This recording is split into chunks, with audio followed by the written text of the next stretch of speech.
Imagínate esto, llevas un año ahorrando, guardando dólar tras dólar, quizá vendiendo alguna cosita por internet o trabajando horas extras.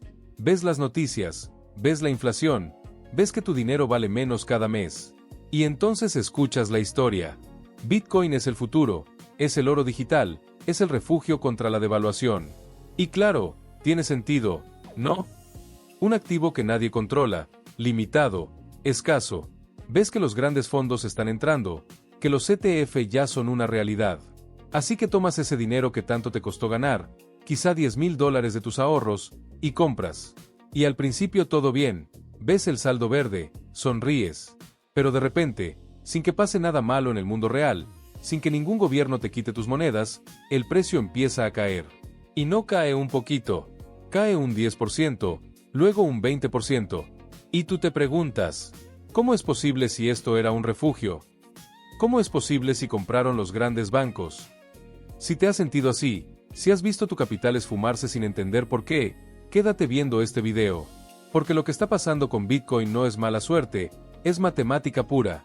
Y lo que viene, si no entiendes el juego, puede ser mucho peor. Durante años nos vendieron la idea de que Bitcoin era el activo perfecto. Escaso, descentralizado, ajeno a las crisis del sistema. Y claro, uno compra esa idea. Pero aquí está el asunto, el Bitcoin de 2026 ya no es el de 2017.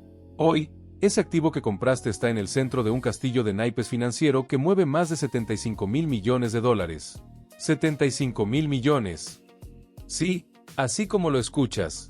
$75,000 millones en apuestas, en contratos de futuros y opciones, que no son más que papelitos digitales apalancados. Y el apalancamiento, mira, es esa herramienta maravillosa que convierte una pequeña brisa en un huracán dentro de tu bolsillo. Vamos a explicarlo con números simples para que veas por qué esto es una bomba de tiempo. Imagina que tienes $10,000. Si compras Bitcoin al contado, el spot, como le dicen, y el precio cae un 10%, tú pierdes $1,000. Duele, pero puedes esperar. Puedes holder, como dicen los muchachos. Ahora imagina que operas con apalancamiento. Los fondos de cobertura, esos tiburones, no compran con su dinero. Ellos piden prestado. Usan apalancamiento de 10 veces, de 20 veces. Eso significa que con los mismos $10,000, controlan $100,000 en Bitcoin. Si el precio sube un 5%, ellos ganan el 50% de su capital. Pero si el precio cae un 10%, pierden el 100%. Su posición es liquidada automáticamente. El exchange vende todo para recuperar el préstamo. Y cuando el mercado está lleno de estas apuestas, una pequeña caída del 5% desencadena una venta masiva que causa otra caída del 5%, que liquida más posiciones, y así sucesivamente.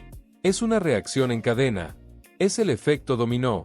Y hoy, según datos de CoinGlass y otras fuentes, hay más de $57,000 millones solo en futuros abiertos, más todo el mercado de opciones. Estamos hablando de una cantidad de dinero apalancado que es superior al Producto Interno Bruto de países enteros. Eso, amigo mío, es dinamita. Y aquí viene la primera gran mentira que la mayoría de la gente no se da cuenta.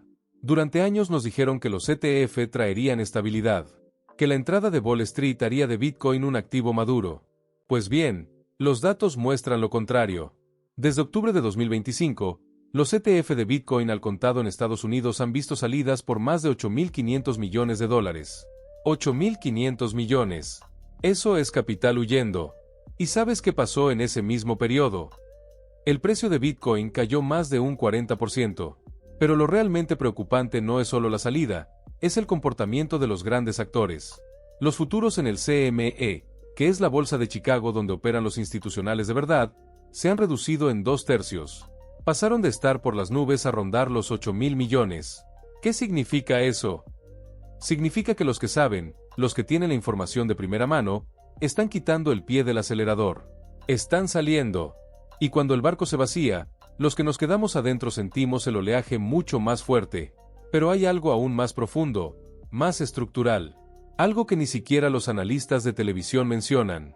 Los ETF de los que todos hablan, especialmente esos ETFs apalancados de futuros, han creado una conexión directa entre tu inversión y el mercado de repos de la Reserva Federal. ¿Suena complicado? Déjame ponerte una analogía. Imagina que tu casa está conectada por una manguera directamente a la tubería principal del agua de la ciudad. Todo bien mientras el agua fluye. Pero si la ciudad cierra la llave, si hay tensión en el sistema, el agua de tu casa no solo se acaba, sino que la presión negativa puede reventar tus tuberías. Pues eso mismo. Estos fondos como el BICH, el ETF de futuros 2X, necesitan liquidez constante. Para ajustar sus posiciones cada día, acuden al mercado de repos, que es básicamente donde los bancos se prestan dinero entre ellos y con la Fed. Solo en el segundo trimestre de 2025, un solo fondo de este tipo interactuó con el sistema por $13,000 millones. $13,000 millones. Y cuando el mercado cae, estos fondos necesitan más efectivo para cubrir sus márgenes, lo que presiona aún más el sistema. Estamos hablando de que una caída del 10% en Bitcoin puede, literalmente, generar una tensión en el mercado de deuda estadounidense. Lo que antes era un juguete de nerds en Internet, hoy es un engranaje que puede trabar la maquinaria financiera global. Y entonces llegamos a la pregunta del millón. Si Bitcoin está tan integrado, si ya es parte del sistema, ¿por qué no se comporta como refugio? Porque esa era la promesa, ¿verdad? Cuando el dólar se devalúa, cuando hay tensiones geopolíticas, cuando imprimen dinero como locos, Bitcoin debería subir. Pues miremos los números. En 2025, el índice del dólar cayó aproximadamente un 9%. En 2026, ha caído otro 2%. El dólar vale menos. En teoría, Bitcoin debería estar por las nubes. ¿Qué pasó en realidad? Bitcoin cayó un 22%. Mientras tanto, el oro, el viejo y aburrido oro, se mantuvo firme. Los inversores profesionales, cuando llegó el miedo, cuando las tensiones con Irán aumentaron y la incertidumbre económica se disparó, no corrieron a comprar Bitcoin. Corrieron al oro y a los bonos. Y los que tenían Bitcoin, corrieron a vender. La correlación de Bitcoin con el Nasdaq, con las acciones tecnológicas de alto riesgo, está hoy por encima del 60%. Se mueve como una acción más. Como Tesla, como cualquier empresa volátil. Es un activo de riesgo. Punto. La narrativa del oro digital, al menos por ahora, está muerta. Analistas como Ran Neuner, que ha sido defensor de Bitcoin por más de una década, lo dice claro: si Bitcoin no se comporta como reserva de valor cuando hay tensión real, y si no se usa como efectivo, entonces, ¿cuál es su propósito? Aquí es donde se pone realmente interesante, porque no solo estamos hablando de matemáticas y mercados, estamos hablando de psicología, de tu psicología. Mira, el ser humano está programado para extrapolar. Si algo ha subido los últimos meses, asumimos que seguirá subiendo. Si algo ha sido estable, asumimos que siempre será estable. Y cuando compraste Bitcoin, probablemente compraste la historia, la ideología, la promesa de libertad financiera. Eso es poderoso. Pero el mercado no se mueve por ideología, se mueve por flujos de capital. Y el capital es cobarde. El capital quiere rendimiento, pero también quiere seguridad. Y cuando las cosas se ponen feas, el capital institucional no se queda a luchar por la revolución descentralizada. Se va. Y deja al minorista, te deja a ti, sosteniendo el saco. Hay un dato que me parece brutal. El precio promedio de compra de los inversores que entraron vía ETF ronda los $84,000. Hoy, Bitcoin está muy por debajo de eso. Eso significa que hay una pared de gente que está en pérdidas. Gente que cuando el precio recupere y llegue a esos niveles, lo más probable es que quiera salir, recuperar su dinero y no volver a saber de cripto en su vida. Eso se llama resistencia. Y es una fuerza bajista enorme. No es que haya un malvado manipulador bajando el precio. Es que hay miles de personas que, por psicología pura, venderán cuando puedan, creando un techo difícil de romper. Ahora, quizá estés pensando, bueno, pero esto es temporal. Los ciclos son así. Habrá un nuevo halving, habrá nueva euforia. Y sí, es posible. Pero hay un riesgo existencial del que nadie habla en TikTok. Willy Woo, otro analista gigante del espacio, lanzó una advertencia que pocos recogieron. Habla del Q-Day, el día en que la computación cuántica pueda romper la criptografía de Bitcoin.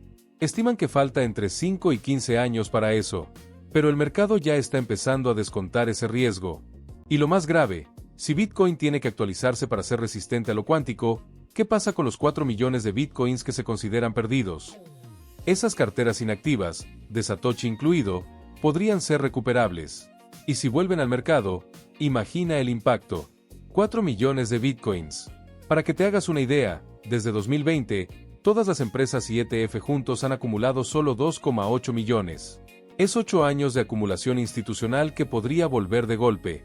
El mercado ya está descontando esa incertidumbre, y mientras esa nube esté ahí, el precio va a reflejarlo. Entonces, ¿qué hacemos? ¿Vendemos todo? ¿Nos volvemos locos? No, esto no es un pánico de fin del mundo. Esto es un llamado a la realidad. Esto es entender que el juego cambió.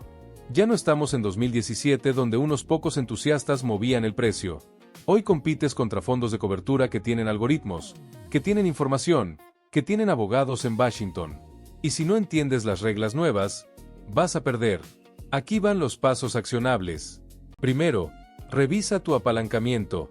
Si estás usando fondos prestados, si estás en futuros, sal de ahí. Ahora, el riesgo de liquidación en cadena es altísimo. Segundo, diversifica de verdad. Si todo tu capital está en Bitcoin, no estás diversificado, estás apostando. El oro físico, los bonos indexados, incluso el colchón en dólares, tienen su lugar. Tercero, entiende que Bitcoin es un activo de riesgo tecnológico. Si las tasas de interés suben o si hay pánico en el Nasdaq, Bitcoin caerá. No esperes que te salve de nada. Y cuarto, y más importante, educa tu psicología. El miedo extremo que ves en los índices, ese índice de miedo y codicia que hoy marca 10 sobre 100, no es señal de compra automática. Es señal de que el mercado está frágil. Espera a que pase el temporal. El dinero se hace en la tranquilidad, no en el ojo del huracán. Mira, yo no estoy aquí para decirte que Bitcoin va a cero. No lo sé. Nadie lo sabe. Pero lo que sí sé es que el Bitcoin que compraste como refugio, no lo es. El Bitcoin que te prometieron estable, no lo es. Y mientras haya 75,000 millones en apalancamiento, mientras los ETF sigan drenando liquidez y mientras la narrativa del oro digital se desmorone, el peligro es real.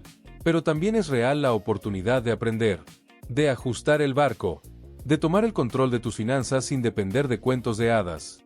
Porque al final del día, tu dinero es tuyo. Y mereces entender dónde lo pones. Si este video te hizo pensar distinto, compártelo con alguien que necesite escuchar esta verdad.